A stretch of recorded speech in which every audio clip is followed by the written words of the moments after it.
Hey, busy business people. I am here today with the queen bee of productivity herself, Christina Samoila. Hopefully, I said that right, from Be Productive. And we're going to get to pick her brain on business processes and productivity and how to make lots more money with way less time. So let's go.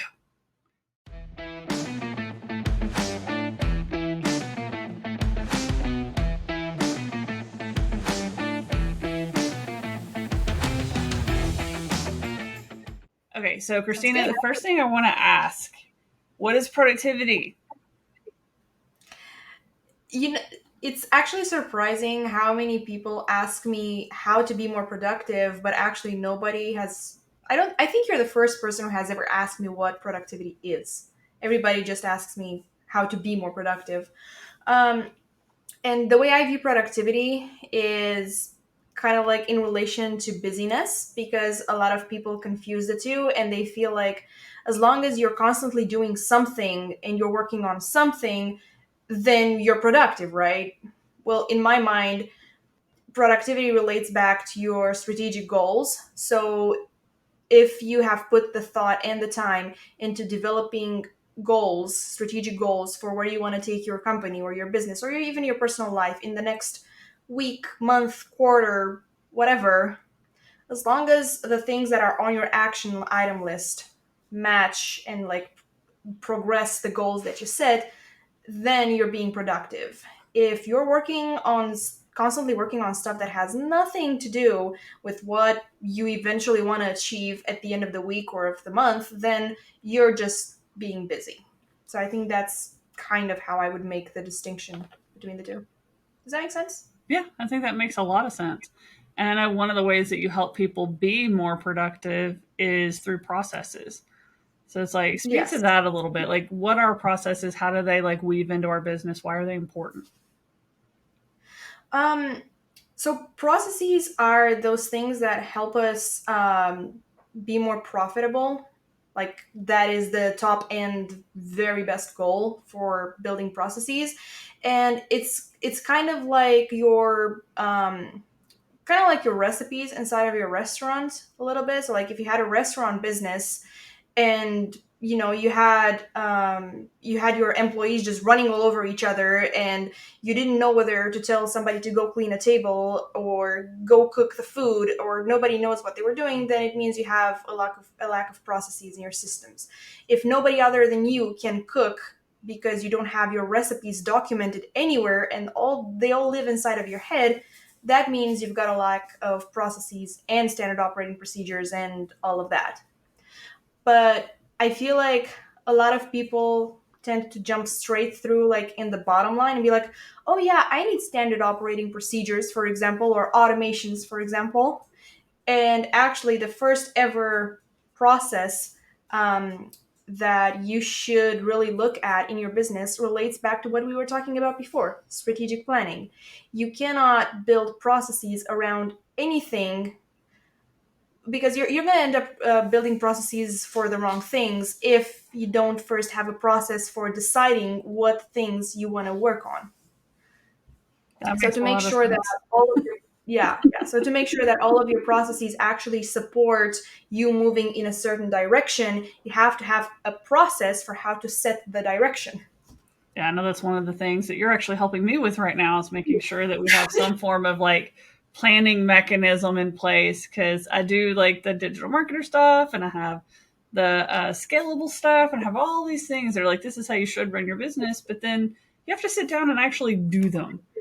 And it's like you have to actually do the work for like your quarterly planning and your like big three, and then breaking that down into action steps and getting those delegated out to the team. And then like it's a lot, and just having a process for how all of that is going to happen, how the meetings are going to happen, how the workflow is going to happen, and then it's And how just you're going to track helpful. progress towards Yeah, the goal.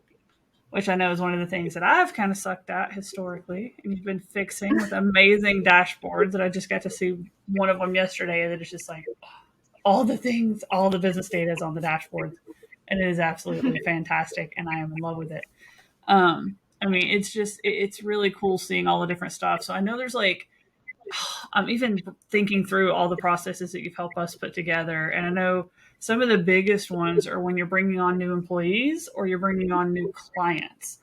Like, can you speak to those processes a little bit and like some of the things most people are, A, screwing up and B, should be doing? Yeah, for sure. Well, actually, so the onboarding process, whether it's for new clients or for new employees, is, and I think fortunately the one that is asked for the most.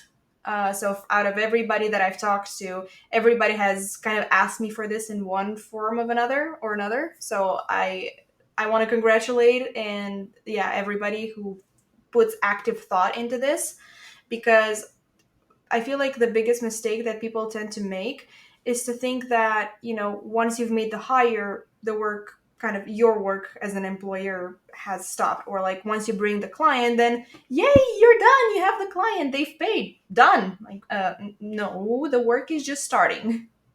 And if you don't have a plan, and a repeatable plan at that, then you won't get consistent results. And that's what the onboarding of clients and employees alike is supposed to do. First, shorten the amount of time that they need in order to like become profitable. So like, um, on an employee, you want to get them onboarded and fully trained as soon as possible, so that they can get you a return on your investment as soon as possible. So that is the goal there.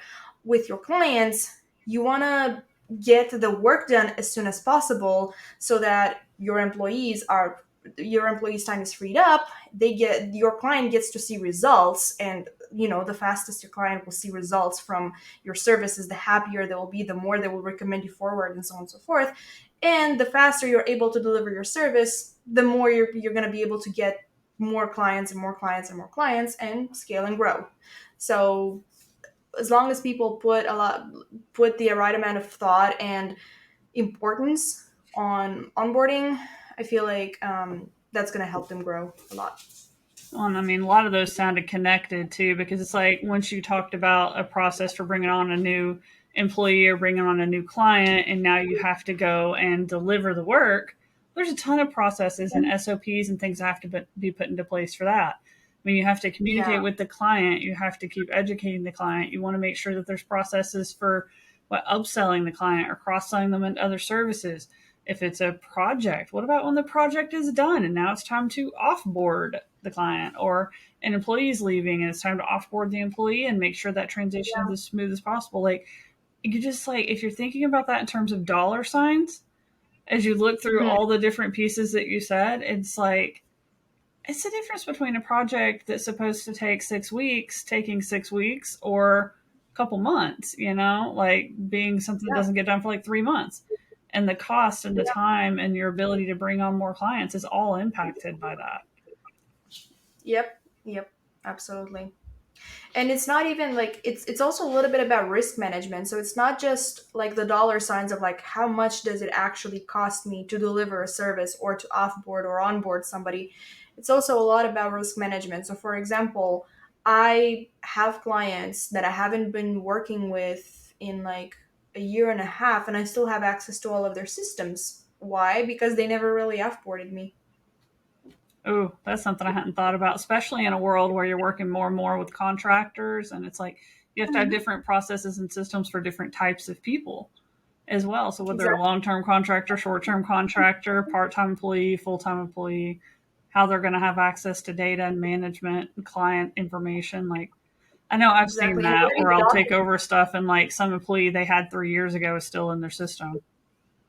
Exactly, exactly, exactly. Yeah, and you have to document that stuff somewhere, because like when you bring on a contractor to work on like a very isolated project, that's pretty easy, because it's like, oh, I give them access to two softwares, I just take it back and we're done. But when you bring on somebody like me who kind of touches everything inside of your business, it's very easy to lose track of like everything that we've ever given access to Christina.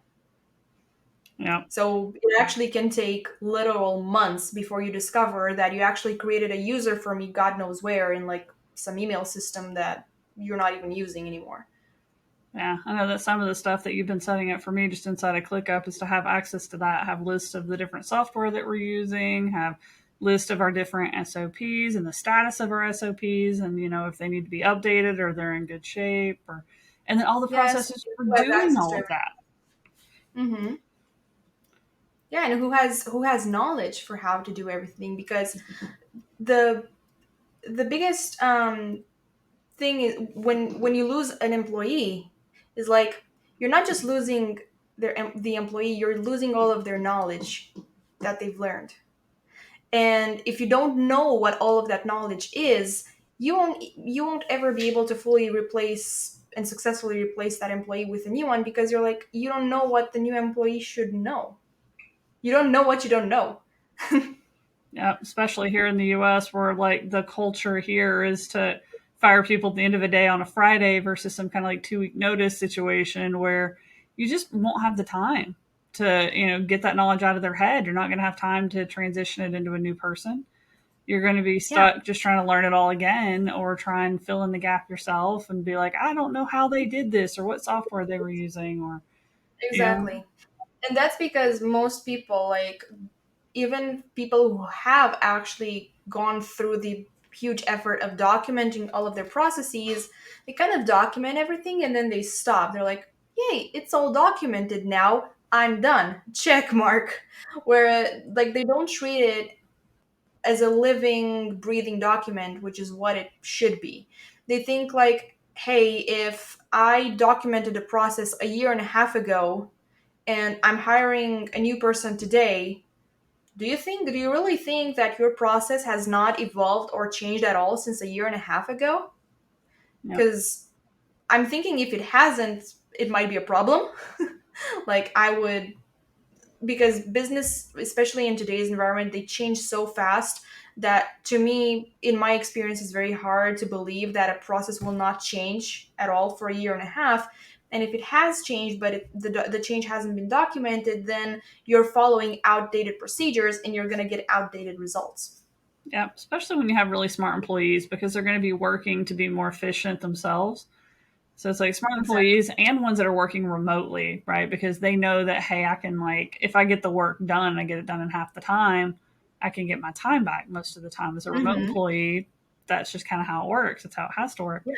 So, I mean, they're going to be doing things and trying to get more and more efficient. And then, especially when you grow as a business owner and you're just in like, you're more in the sales and marketing side of things, not so much in the actual delivery and the day to day and the nuts and bolts. You might even be Hmm. selling something that this isn't how it works anymore. Like when you Yeah. envision the process, it was 10 steps, and this employee has figured out how to make it go down to 5, and you're selling them on it like, sales and reality aren't matching and it makes for a Yes. very disconnected, client experience, which is not great. Yeah. Hmm. Exactly.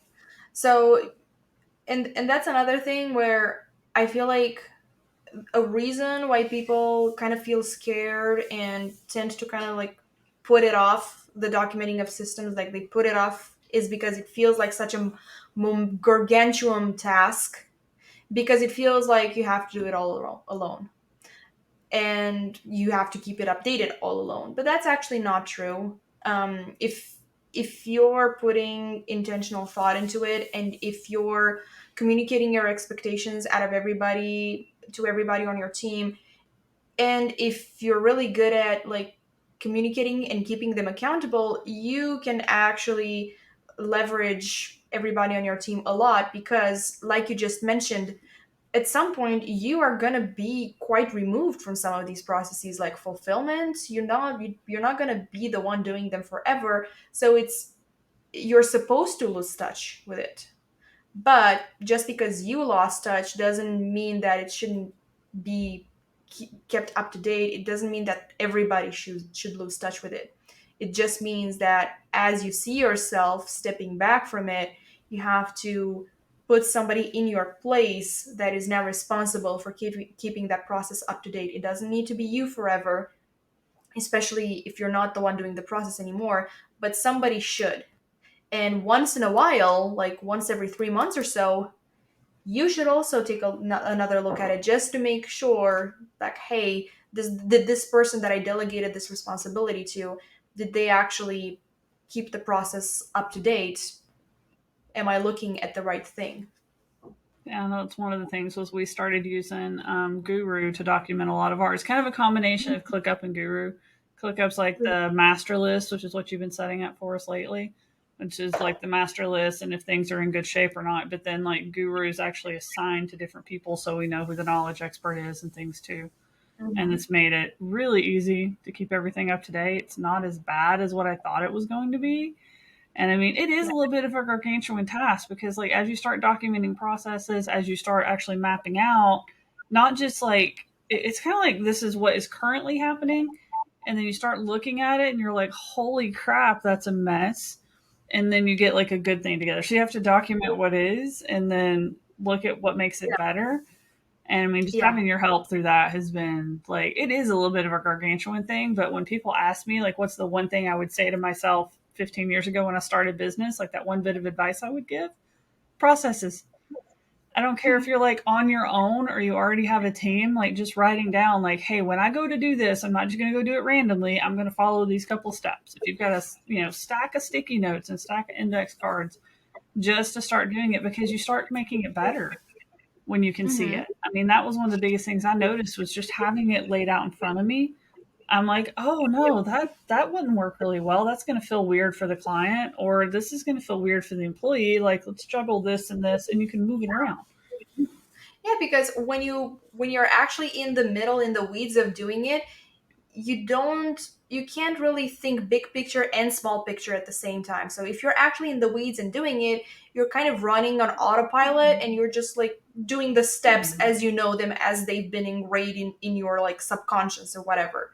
So it's only once you actually take a step back and you start documenting it and looking at it not from like I'm doing this right now perspective, but more like what does this all look like when it's put together and flows. And that's when you begin to see like actually this doesn't make any sense, or we're missing a step here, or like we're doing so much busy work here that actually doesn't make any kind of impact, anything like that. And if I were to piggyback on something you said earlier, there's a common misconception that people who are still flying solo, like that processes aren't as important to them because they don't have a team, they don't need to delegate all of this. They're already doing it themselves, so they already know how it's done. Well, if you're never planning to scale a business ever and you're planning to stay solo forever, then that's one thing. But the number one reason why solo entrepreneurs have trouble hiring and bringing on people to help them with things and scaling like that is because you're trying to bring in somebody and you're trying to tell them to do a job that you don't have documented anywhere. And you're trying to feed it to them from memory, and you're delegating by abdication instead of by actually teaching them how to do the thing. And then you end up seeing that, oh my god, it's taking me 4 months to teach this person how everything works in my business, and by the end of the 4 months they're still not doing the tasks as well as I would do them myself. It would still take me less to do them than it would take me to explain to the person how to do them. So like, is it even worth my time trying to hiring people because they're not working out, when actually it's all a process problem? I mean, even as a solopreneur, say you're working like 50 hours a week, if documenting your processes makes it just like that much faster for you to get through it with fewer mistakes, like say it made it like 5% faster, you just saved 5% of your time, you got 2.5 hours back each week. Like, I mean, it's not small. Like, we're constantly looking for, hey, I don't have enough time, or I can't get the things done, or how do I grow and scale my business without having to hire more people? It's like, well, processes, it really does help. Because, I mean, I can't even tell you, like, I started running around and doing my own video marketing a little bit by myself because I got challenged to do it. And it's one of the things that doesn't have a process because I'm just doing it. And I Mm. feel like every time I have went to publish my videos, it's like, oh crap, I forgot about that social platform, or oh crap, I forgot about posting some stuff in my Facebook group, or like, well, dang it, holy, ugh. And it's like, and I've been doing it just from one day to the next. Like I've been doing videos consistently now for I don't know what, like maybe a week, something like that, putting them out. I have missed one of the places I needed to put them every single time I've done it, and I'm like, okay, I need to sit down and document this. I was just thinking that earlier today because I just published videos earlier today, And I was like, some of them, to save myself time, I went and like published all of them on YouTube. So those are there. I scheduled them all in the Facebook group, but I can't schedule them for Instagram and like TikTok. So I'm like, oh, yeah, crap. So it's like just that one little bit of my business right now that doesn't have a process, and I'm feeling the pain because I'm trying to do it by myself and just have fun with it while I'm trying to establish a process and figure out what I even want to do. And I'm Well, feeling it. once you establish the process, the next step would be to see which of these steps could you automate, because as much as we try to be perfect, if the step is repeatable enough and it's consistent enough, there's a good chance that you could delegate it to a software. And if it's delegated to a software, you're guaranteed to have it done every time and the same way every time. So you're guaranteed an identical output. So, Yeah, definitely something I'll have to talk with you about pretty soon because I'm starting to get organized and have a backlog of videos, and I got to get like a calendar together and a publishing system together and an assistant to like give my assistant working on it. So I'm not doing it all by mhm. myself. And yeah, Yeah. we're hitting that point with it. But I think some of that is just is so crucial. And I know automations and software, that's one of the things you're very knowledgeable on. Like you've been pretty good at like looking at all the different platforms and how can we make them all, play together so we're not looking at a bunch of different places. I just want to like, what are some of the ones that you're knowledgeable about? Because I know people are always looking for experts in various things. So just rattle off a list of like all the different software Like you'd just, work with. just a list of softwares and tools, just Yeah, just like let's a go with random it. list. Because if somebody's using one of them and they're not sure if they're using it correctly, not sure if it's got the Okay. data that they need or need to connect it, or I mean, like you've made all of my software talk together. It's crazy. Okay. Well, I've worked with a lot of CRMs. Just by the byproduct of working with businesses who are doing sales, you end up working with a lot of CRMs. One of my favorite ones for me right now is Go High Level, but I've worked with Pipedrive, with ActiveCampaign, with MailerLite, with a little bit with HubSpot, so hodgepodge of all of the CRMs in existence. A lot of schedulers, of course, because everything happens virtually nowadays with meetings. So, Calendly, Schedule Once, all of the schedulers in the world. Um, what else? A lot of automation tools, of course. So, like Zapier, Integromat, stuff like that. And a lot of like most of the software that you end up working with has some level of internal automation possible.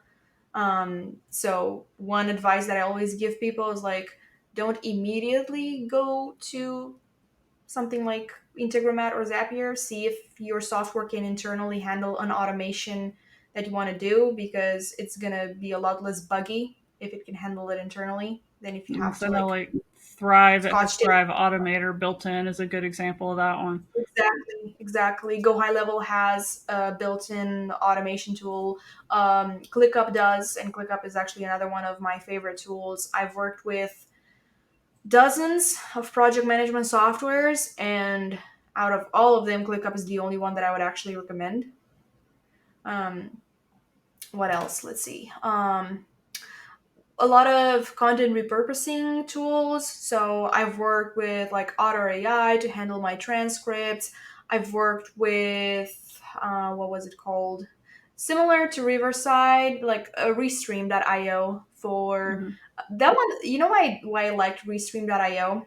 Because I am a little bit camera shy, but I did want to take advantage of the fact that the Facebook algorithm and YouTube algorithm and pretty much all the social media algorithms everywhere, they favor live streams. So they favor live videos.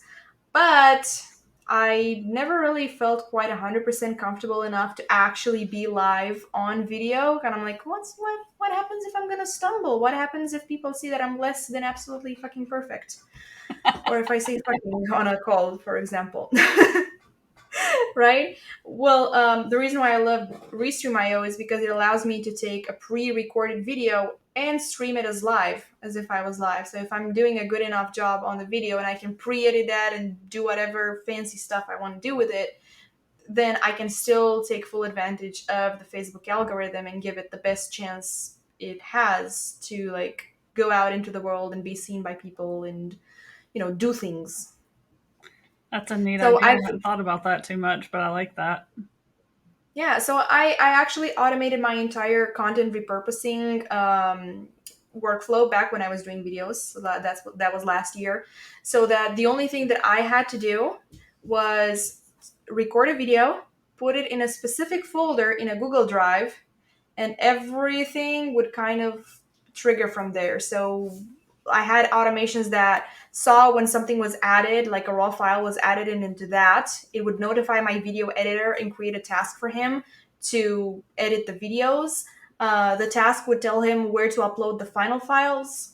Once the final files were uploaded into that second location, then my social media would pick it up and be like, hey, there's this video here that just appeared. Let's publish it on Facebook and on YouTube and on blah blah blah blah blah blah. And then Otter would see it and do the transcript, and then it would send me the transcript, and I could be like, okay, let's modify this, and then put it out as a blog post. So it was all beautiful and automated, and then I stopped putting up content, of course.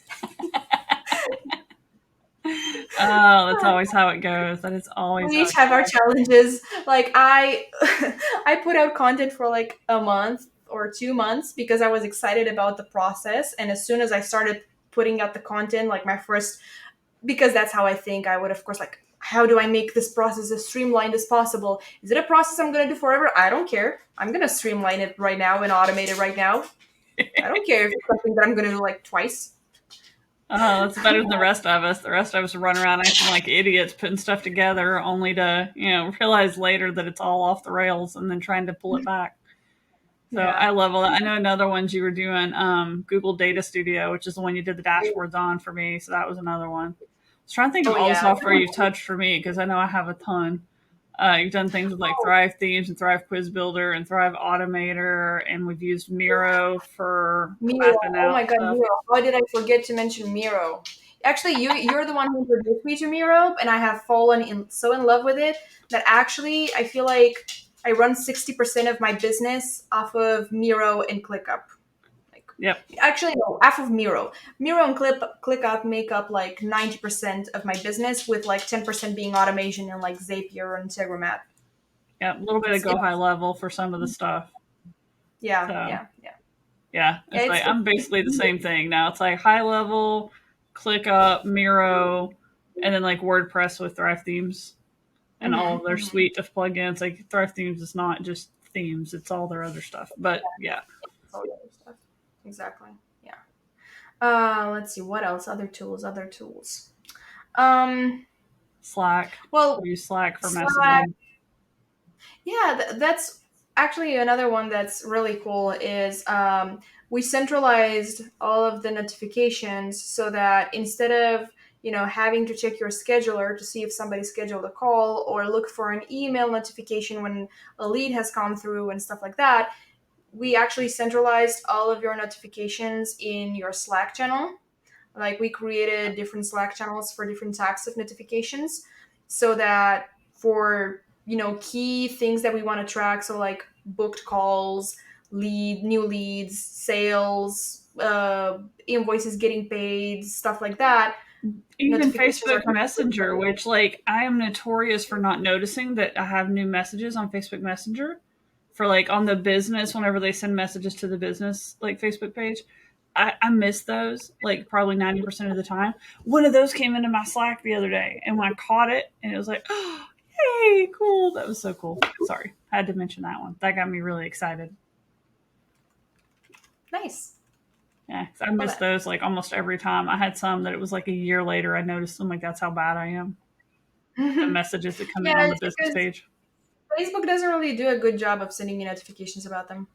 No, it does Like, okay for like personal because like I'm in personal Facebook Messenger talking to people all the time. But like for the company for like Sparkative, I don't see those most of the time. So it hmm came into Slack and it was like, "Hi, that is cool, yay!" And I was so excited about that happening.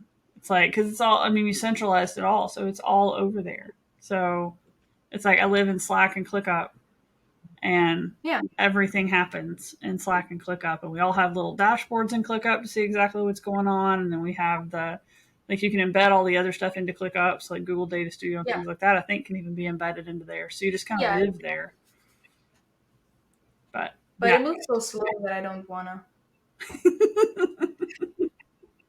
Full disclosure: the more data you have, the slower it'll move. So. Well, true. All right. Well, I know I have picked your brain for all kinds of stuff on why processes are so important. So, like, if somebody needs help with processes, okay, I worded that wrong. Not if someone needs help. When someone finally realizes that they need help, not an if, and they want to get in touch with you, where do they find you? What does working with you look like? I have a website. It's called beproductive.eu. So if you want to find out more about what I do and what all the options and stuff like that, you can head out there. And But it's the easiest, BEE yes, productive.eu, like the bumblebee. thank you. Indeed. But the easiest way, like, I feel like there's two ways people can work with me. If you're one of those people who kind of likes to get involved and likes to work in the trenches and likes to know how everything works and not likes knowing how to do everything, then my Sting Operation membership might actually be a good option for you, because you get access to me, and you're able to pick my brain with any question, and we can shoot looms back and forth, and like I can give you feedback and advice, and you get a heck ton of different templates for processes, automations, standard operating procedures. So if you're just starting out and you don't want to start off a blank slate, you kind of want to see what people do and what kind of things are already available out there, this might be a good option for you. Whereas if you're more like Christina, who's like, I just want somebody to do my homework, please do my homework for me. Me never. I never Nah, do that. No. no. Then you can head out there and you can book a clarity call with me, and we can talk about doing some one-on-one work, uh, getting some projects together. So I'm available for implementation work as well. That is Depends awesome. And I would on. highly encourage people to go look at both of those. Like being able to either pick your brain or get your help one on one. I obviously love the one on one option because it's like having you all over everything in my business, fixing it all and making it all work great. It's like I was one of the only people that I've talked to. I went out of town for a week, y'all, to Austin, and I came back and I didn't have anything else on my to do list. There was nothing else big that needed done because we fixed a lot of my systems and processes and we were able to delegate all that stuff off and my team was able to handle everything completely while I was gone. The only thing I was responsible for was marketing and sales, and I was doing that while I was out of town. So I didn't come back to a massive to-do list. It was all handled. Everybody else is like, "Oh, I'm trying to make up for last week and this week, and I'm so red." And I'm like, I'm just going about life as usual, y'all. Good luck. So I like that option. Obviously, there's very limited slots to work with her in that capacity, and I have one of those slots right now, and I'm not using that. But yeah, really great option. And the membership, being able to just pick her brain and just like get access to all those resources and get your questions answered, so you're not running off doing something stupid, is so important. So important. That's how I started with Christina, was just pestering her and asking questions, and it was helpful. So yeah, highly recommend all those. I'll make sure those links are somewhere around here. And thank you so much for coming on, Christina, and sharing so much of your advice today. This has been amazing. You're very welcome, and thank you very much for having me and meet Luna. Yeah, Peppy has been walking around the whole time wanting on the show. Yes, she has. She's wondering where her brothers are. Ah, there we go. All right. Well, entrepreneurs, this is your call to take action. Head over to etatoday.zone and learn how to build a business that enables your lifestyle instead of taking over your life. Until next time. Bye. Toodaloo.